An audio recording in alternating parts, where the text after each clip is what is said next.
Good morning students. आज हम लोग क्लास 10th एपी चैप्टर पढ़ेंगे। एपी में हम लोग इंट्रोडक्शन क्लास है और हम लोग जानेंगे कि एपी क्या है और कुछ फॉर्मूला के बारे में। तो सबसे पहले जानते हैं क्या है कि एपी क्या है। एपी को हम अर्थमेटिक प्रोग्रेशन कहते हैं। एपी का फुल फॉर्म होता है अर्थमेटिक प्रोग्रेशन, समांतर श्रेणी। और इसे कहते किसको है तो कहता है क्या कि उस समांतर श्रेणी उस श्रेणी को कहते हैं जिसके क्रमागत पदों में एक नियत अंतर हो।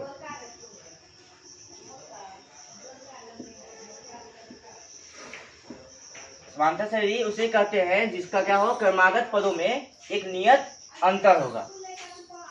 इस अंतर को श्रेणी का सार्वंतर कहते हैं। इस श्रेणी को क्या कहेंगे, श्रेणी का सार्वंतर कहा जाता है। इसे हमेशा डी से सूचित करते हैं।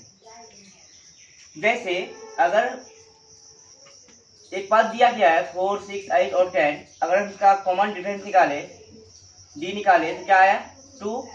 अगर सभी का अंतर मेरा समान होगा तो ये एपी कहलाएगा।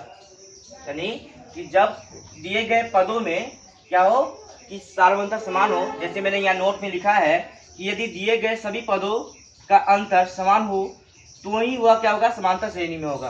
यानी जो भी पद दिया जाएगा इसे हमें सबसे पहले कॉमन डिफरेंस निकालना है सबका, उसके बाद पता चलेगा कि श्रेणी में है या नहीं।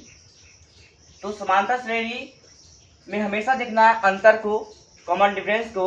चलिए कुछ फॉर्मूला को जानते हैं। जैसे पहला है प्रथम पद। प्रथम पद को हमेशा ए से सूचित करते हैं। यानी दिए गए पदों में जैसे ये एक पद है और उसका प्रथम पद जो होगा ये 4 होगा, दूसरा पद क्या हो जाएगा 6 होगा, ये प्रथम पद हो जाएगा, ये दूसरा पद हो जाएगा, इसको A2 से लिखा जाता है, ये A3 होगा, ये 4 होगा। जैसे जैसे पद बढ़ेगा हमारी जो ए की संख्या भी बढ़ती रहेगी।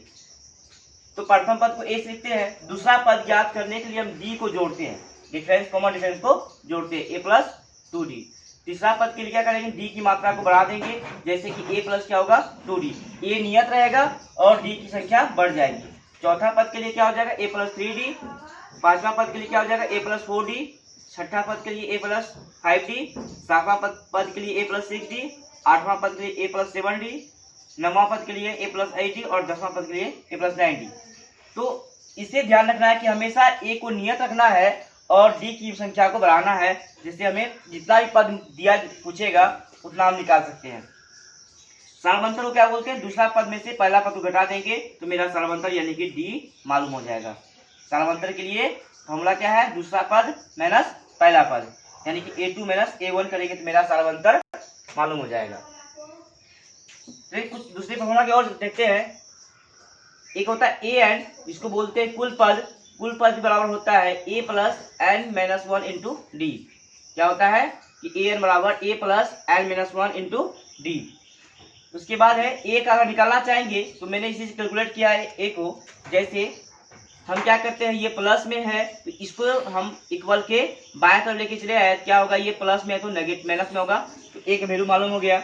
d निकालना चाहेंगे तो हम क्या करते हैं, a को पहले लाएंगे, इस बार ये प्लस में माइनस में आ जाएगा।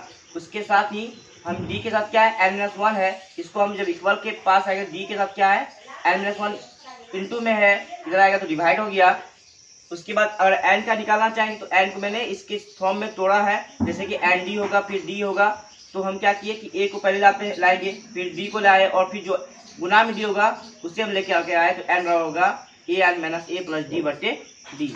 ये 5 फॉर्मूला है पहले जो कि हम लोग 5.2 में पढ़ेंगे। और इसके लिए हम बता दिए क्या कि a क्या होता है, प्रथम पद होता है, d होता है सार्वंतर और an को कुल पद कहा जाता है और n क्या होता है, पदों की संख्या होती है। उसके बाद कुछ एग्जाम्पल चलते हैं। जैसे पहला क्वेश्चन है कि दिए गए पदों के प्रथम पद और सार्वंतर ज्ञात करें। पद दिया गया है उसका हम क्या करना है, सार्वंतर ज्ञात करना है और प्रथम पद ज्ञात करना है। जैसे कि पहला क्वेश्चन है 4, 6, 8, 10 और दूसरा क्वेश्चन है 5, 8, 13 और 18। तो क्या है, प्रथम पद को क्या बताया मैंने कि ए से सूचित करते हैं। तो प्रथम पद क्या हो गया मेरा ए, तो ए का मान क्या है यहाँ पे 4, तो प्रथम पद मेरा 4 हो गया। और कॉमन डिफरेंस निकालना है, डी निकालना है। क्या बताए थे कि हमेशा इसको A1 A2 A3 A4, तो ये अगर डिफरेंस करते हैं 6 में से 4 गया तो कितना बचेगा 2, 8 में से 6 भी डिफरेंस करेंगे तो 2 ही आएगा, और 10 में से 8 जाएगा तो 2 ही होगा। तो इसका मतलब है क्या कि एपी में है तो कॉमन डिफरेंस क्या हो जाएगा मेरा 2 हो जाएगा। इसी प्रकार इसका ज्ञात करना चाहेंगे तो क्या होगा, प्रथम पद क्या हो जाएगा a बराबर 5, और d निकालना चाहेंगे तो मेरा हो जाएगा 8 माइनस 5 इक्वल टू 3। इसी प्रकार दूसरा क्वेश्चन है कि दिए गए पदों में बताना है कि कौन समांतर श्रेणी में है, यानी समांतर श्रेणी का पहचान करना है और कौन नहीं।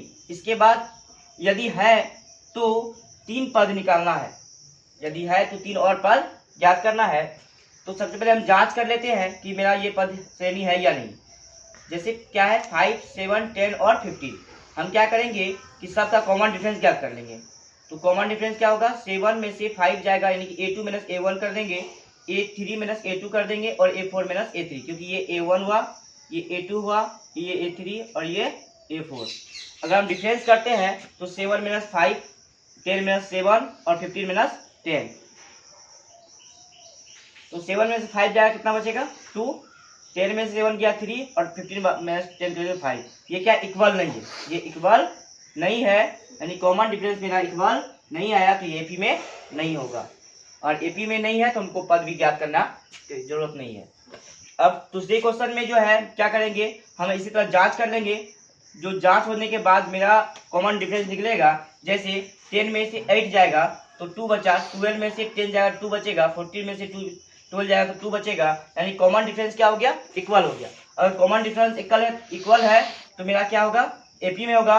अब देखना है क्या है कितना पद दिया गया है, जैसे कि 4 पद दिया हुआ है इसमें, अगर 4 पद दिया है तो हमको 3 और एक्स्ट्रा पद निकालना है। तो 4 के बाद क्या होगा 5वां पद निकालना है, 6ठा पद निकालना है और 7वां पद निकालना है। तो ये क्वेश्चन का सोल्यूशन हो जाएगा। तो होमवर्क की ओर चलते हैं। तो होमवर्क में एक्सरसाइज 5.1 को हल करना है, 5.1 को हल करना है। यही जो बताया है वही क्वेश्चन है, और इसमें जो भी प्रॉब्लम होगी, अगर समझने में भी प्रॉब्लम हो तो आप अपने कमेंट करें व्हाट्सएप ग्रुप में या यूट्यूब के चैनल में। तो आगे हम लोग पढ़ेंगे क्लास 5.2 के बारे में कल।